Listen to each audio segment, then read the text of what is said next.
Do you wish you had more money? I mean, I think most of us often think that way. Or maybe you wish for more love, or more peace, or more time. Whatever it is, do you find yourself often thinking about how you don't have enough of whichever one of those topics you want to pick? Do you find yourself thinking, I wish I had more, I don't have enough, or there isn't enough money in my bank account? If so, you're doing the very thing that's keeping you in that pattern. Let me explain.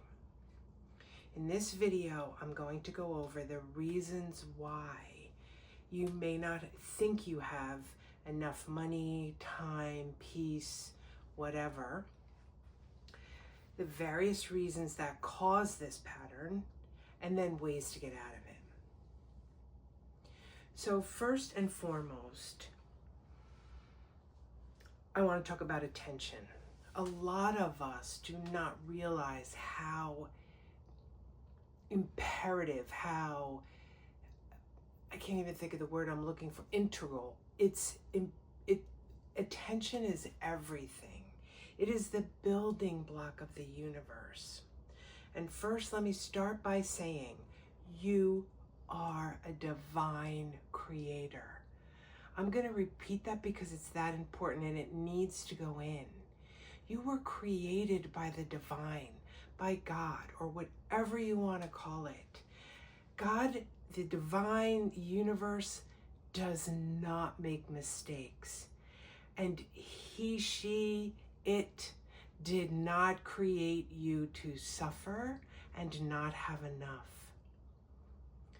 Do you know there's something like, I forget the exact statistic, but there is enough money in the world for every living being. I'm talking about all 7 or 8 billion, whatever we're up to, or however many we have now.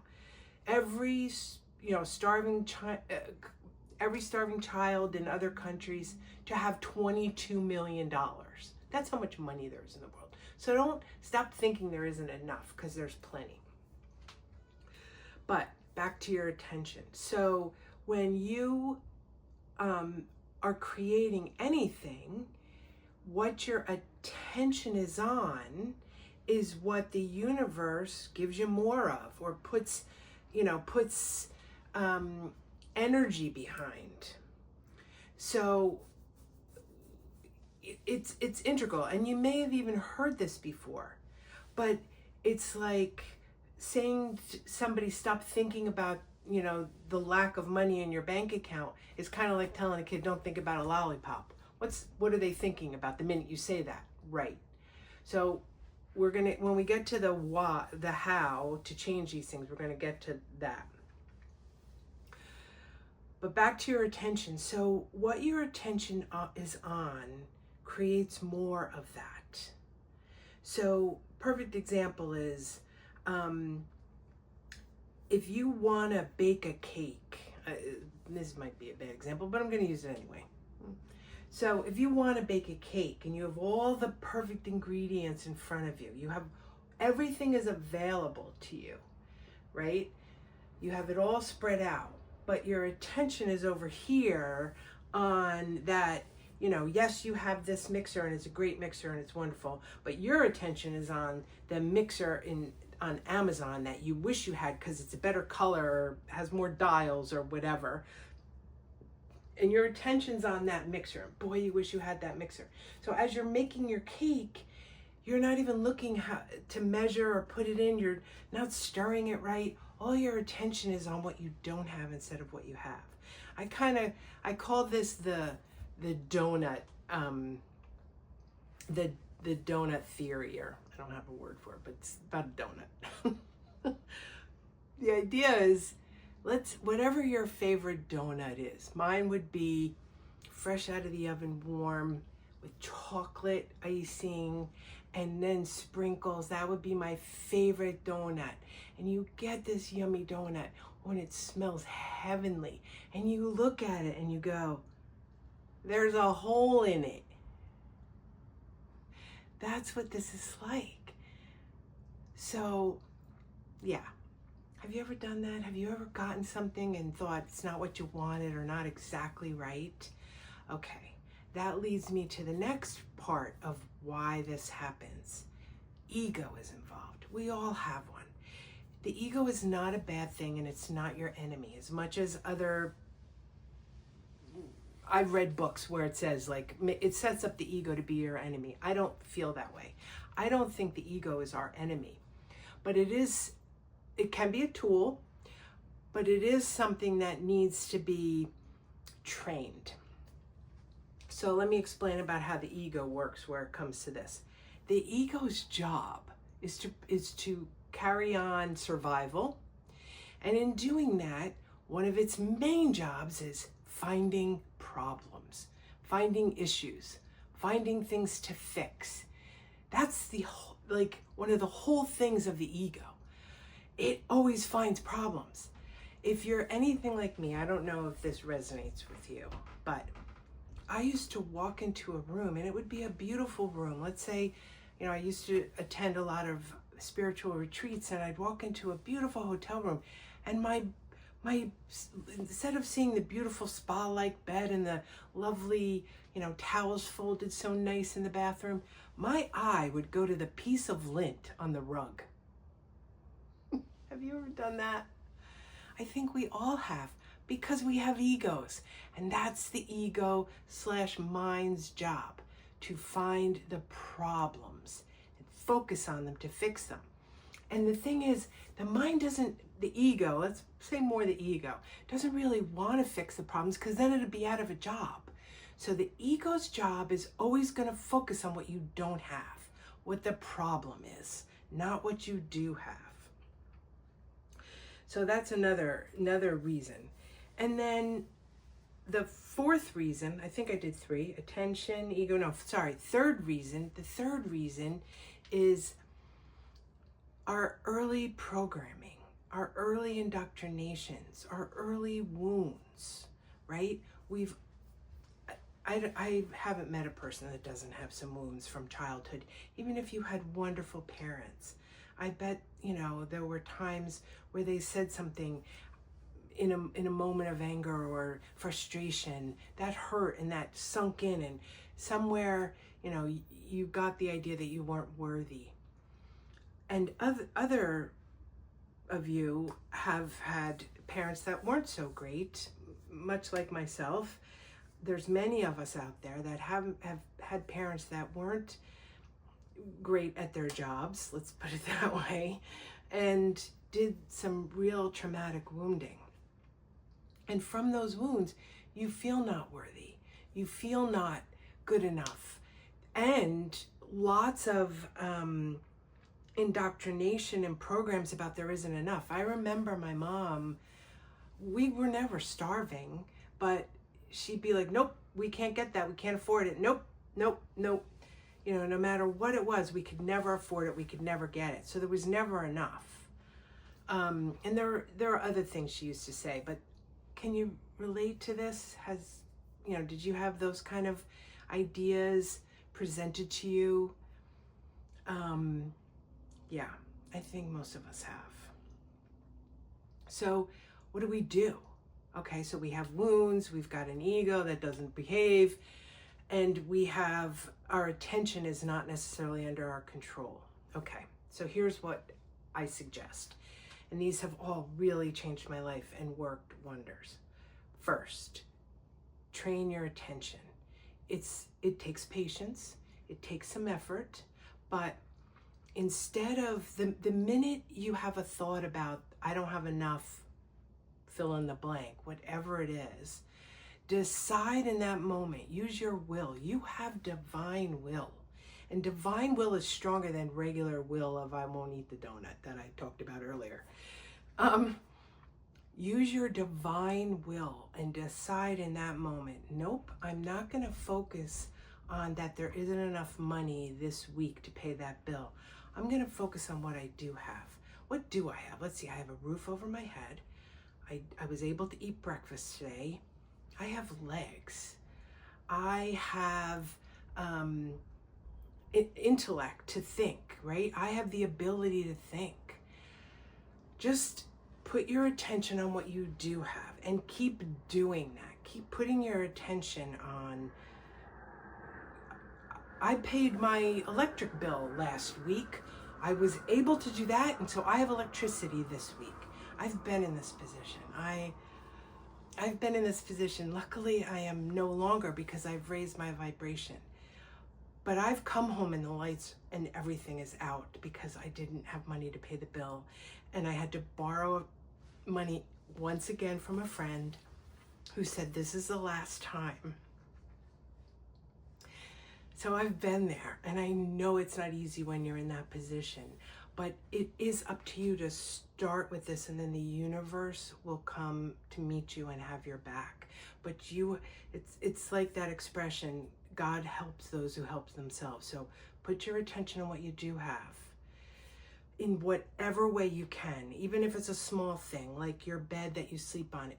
I slept in a sleeping bag at one point. I still had a place to sleep. I wasn't in the street. Do you have friends? Are you staying at a friend's house? Even if you're staying on a friend's couch, you've got a couch. Whatever it is, you've got that. So put your attention on that. So retrain. Keep bringing your attention back to what you do have. Okay, then the next thing is training your ego. I keep thinking of that movie, How to Train Your Dragon. Training the ego is probably harder than training a dragon. So the way I do it and what works for me, and the ego has quieted. I still have one. I'm not pretending I don't.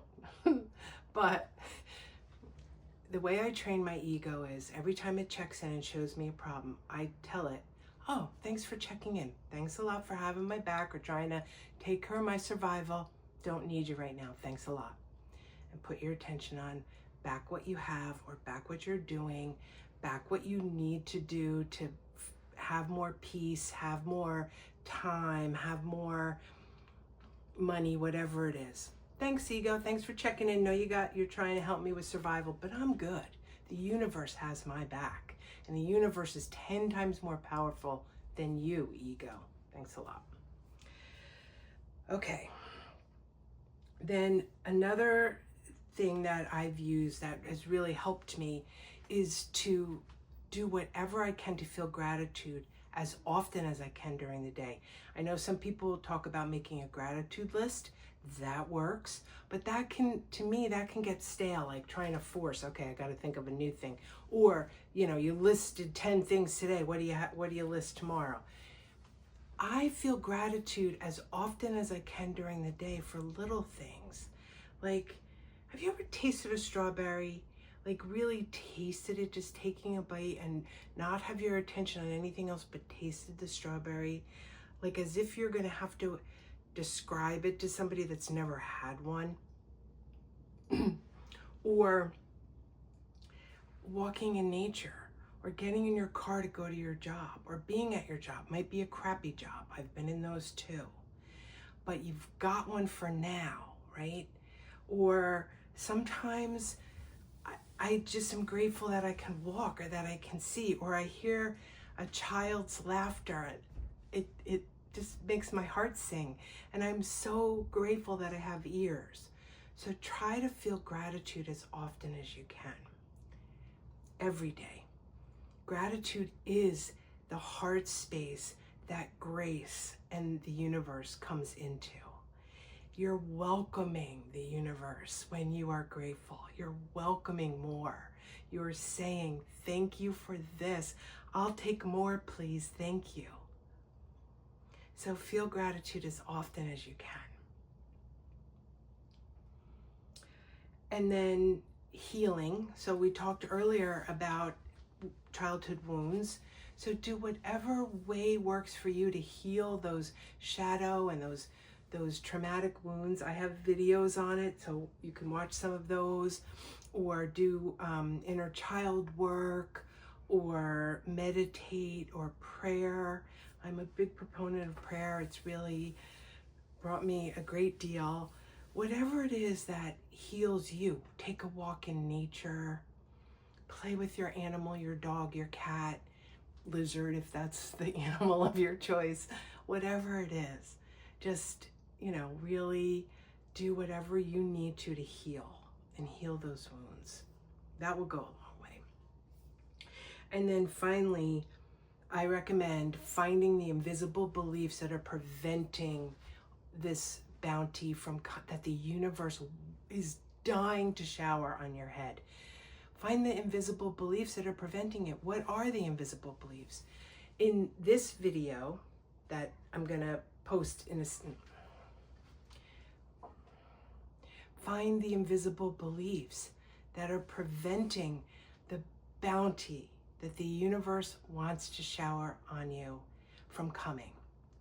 So I did a video, and I'll put the link at the end of this one, about affirmations and why they don't work, but in this case, they can work to your benefit.